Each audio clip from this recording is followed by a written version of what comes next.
on, guys? My name is Trevor. Welcome back to my channel. I just got out from seeing the brand new movie Venom, Let There Be Carnage, one of my most anticipated movies of the year and of the fall. It's going to be a full spoiler review. Leave your spoiler thoughts down below in the comment section. What did you think of this movie? Do you like the original 2018 Venom? Do you think this is a good sequel? And what did you think about the post-credit scene? We're going to talk about all of it now. It's going to be more of a laid-back spoiler review, kind of just giving you guys my fresh thoughts as I just got out of the theater about an hour ago. So I was excited for this movie going into it. When everyone was saying, if you like the first Venom, you're going to like this one, and I 100% think that's the case. I mean, I like the 2018 Venom. I know it's not a lot of people do, but I am one of those people who do. And coming into this one, I was expecting to like it, and I did. It's not the best. It's very similar to the first Venom. Like, I felt kind of rushed. The writing isn't all that great, but it's very entertaining, and that's exactly what this movie is. So that's kind of my basic thoughts. I was very entertained. I thought the writing was kind of awful at times. Like, certain things just didn't sound good, and they couldn't be delivered well. And you have some talented actors in here. Obviously, Tom Hardy, Woody Harrelson, Naomi Harris. You have, her name is Michelle Williams. They have a good, talented cast in here, and Andy Serkis is directing it, so you could tell there's a big name attached to this because, like, these people do the best they can with what they're given with. I enjoyed it. I put my letterbox review on. It's about a 3 out of 5 for me. Now we're going to dive into the spoilers a little bit. So I'm not exactly sure if I like this one more than the 2018 Venom.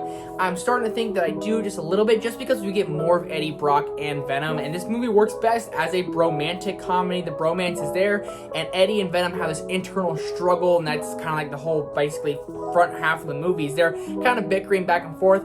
I don't know if anyone else thought this. I couldn't understand Venom barely at all during this movie. I saw it in IMAX, so everything was kind of like elevated. Maybe that's why, but I had a very hard time understanding Venom throughout this movie. They're kind of all talking at once, and it seemed just kind of clustered and kind of all over the place. And this movie opens up with a little bit about Woody Harrelson and Naomi Harris's character. Give me 1 second. I'm gonna find out what her name is.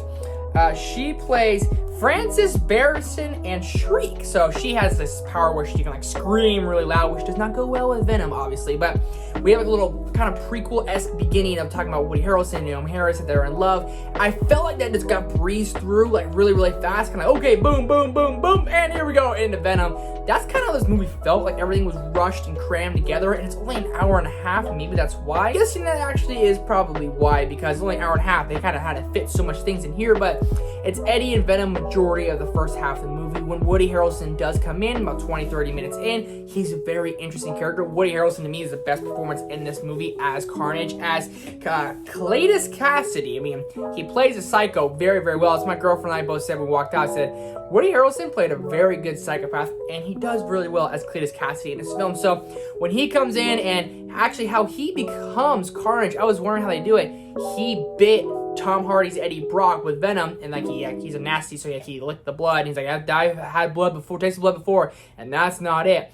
Then they tried to kill him. They put him on the like death sentence and death table, you know. When he's a serial killer, so everyone's there like watching him about to get injected and killed, and all of a sudden that didn't happen. Here came Carnage, came out. I felt like the relationship between Cletus and Carnage kind of like just happened out of nowhere. Like, he wasn't scared of it at all. He was like, yeah, we're badass. Maybe it's because he's a psychopath. Again, probably is. But when he becomes, I mean, the CGI in this movie is fantastic, but Carnage's character design, whoa, man. I mean, like, when Woody Harrelson's walking, like, say, like me, I'm walking, all of a sudden I turn to Carnage. I mean, it was so beautiful. I kept saying, my God, this looks so good.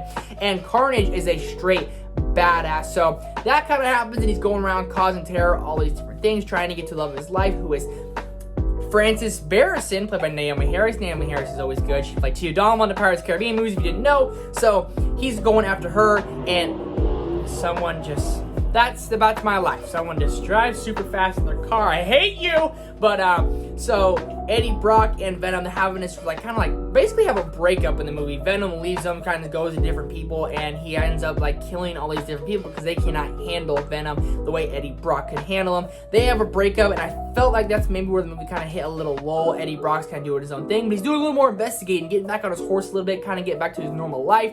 Venom's out there living. They're both kind of realizing maybe they are better off without each other.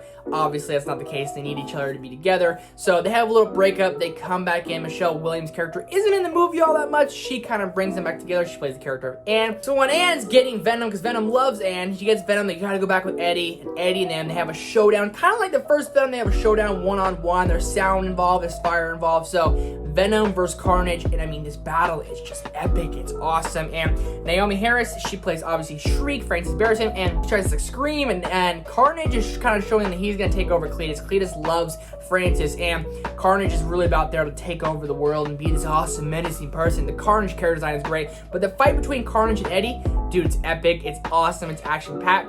I felt this movie, like, embraced the campiness, but I felt like they never went away from it. I felt like they had this kind of cheesy, kind of silly, stupid dialogue with lots of jokes that really didn't land. I didn't laugh all that much in this film, so many times during these, like, fight scenes, they have, like, these little one-liners, little jokes, maybe callbacks to the first film. I felt none of them really landed. Honestly, it kind of fell flat. There's a couple people laughing in the theater, but to me, it fell flat, so that was kind of definitely something that held it back, but the action is really awesome in this film.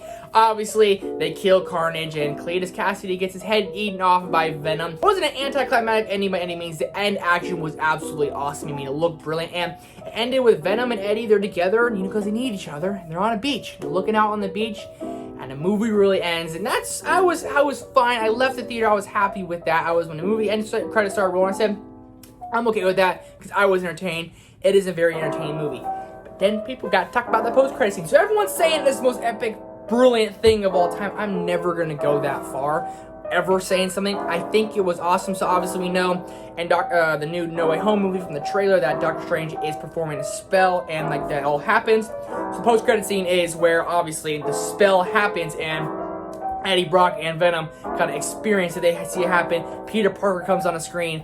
Venom is now going to be a part of this multiverse, and he's probably going to be in No Way Home. Obviously, Venom coming to the MCU. At least that's what it's looking like.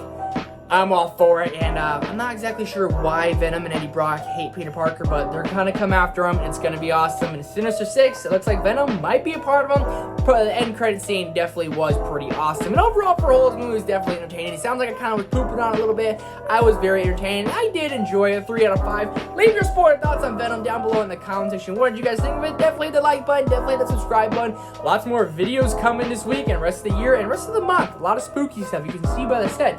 It's spooky season. Thank you guys so much for watching. See you